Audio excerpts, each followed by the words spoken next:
طبعا اللي ما عملش هريسة الشطة دي يبقى فاتوا كتير.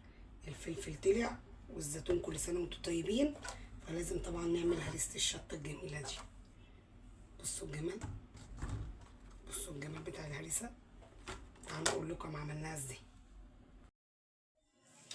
ادي الفلفل وسبته كله، غسلته ونضفناه اهو. انا عامله كميه كبيره عشان انا ببعت لاخواتي منها، وتعالوا نشوف هنعمل ايه. انا جبت البوتاجاز بتاعي ودي الحله، حاطه فيها ميه سخنه بس هستناها تسخن، وهحط على الميه السخنه بتاعتي نص كوبايه خل ابيض بس كده، وهستنى لما الميه تسخن. وادي الميه بتاعتي سخنت، انزل بقى بالفلفل. بسم الله الرحمن الرحيم.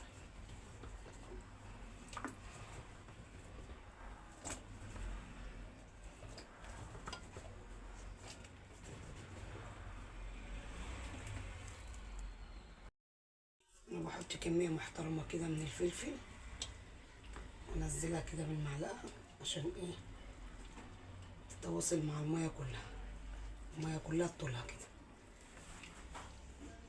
5 دقايق واطلعها.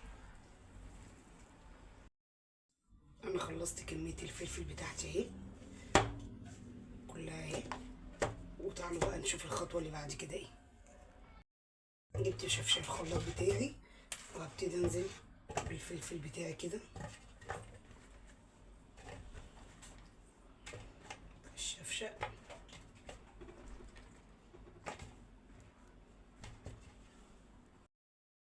حطيت الفلفل اهو، معايا بقى راس توم كبيره احطها،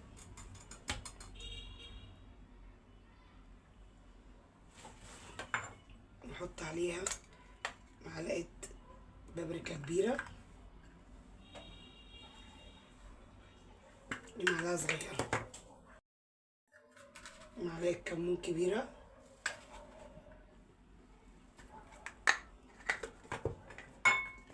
ومعلقه كزبره ناشفه كبيره برضو، واحط حوالي ربع كوبايه خل.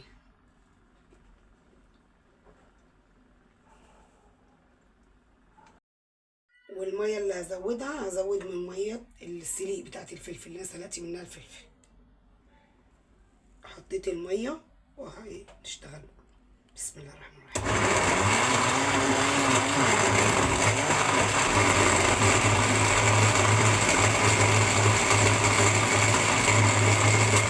لو عاوز ميه هزود ميه من فوق كده.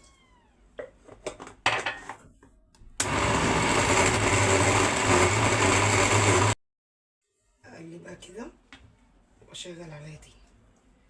انا مش بخليها ناعمه قوي ولا خشنه قوي، انا بخليها متوسطه. انا خلصتها. بسم الله، بسم الله.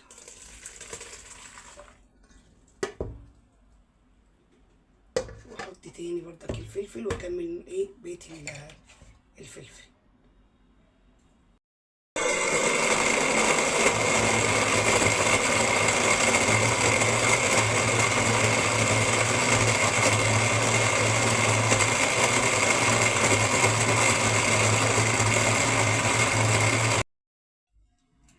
خلصت الهريسه بتاعتي اهي، او الدقه على حسب ما انتوا بتسموها، احنا بنسميها هريسه الشطه اهي. بسم الله ما شاء الله. وهعبيها بقى دلوقتي في البطرمانات.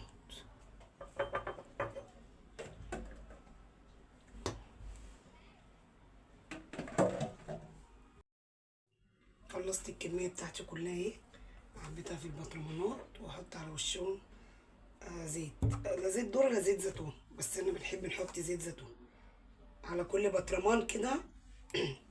معلقتين زيت زيتون.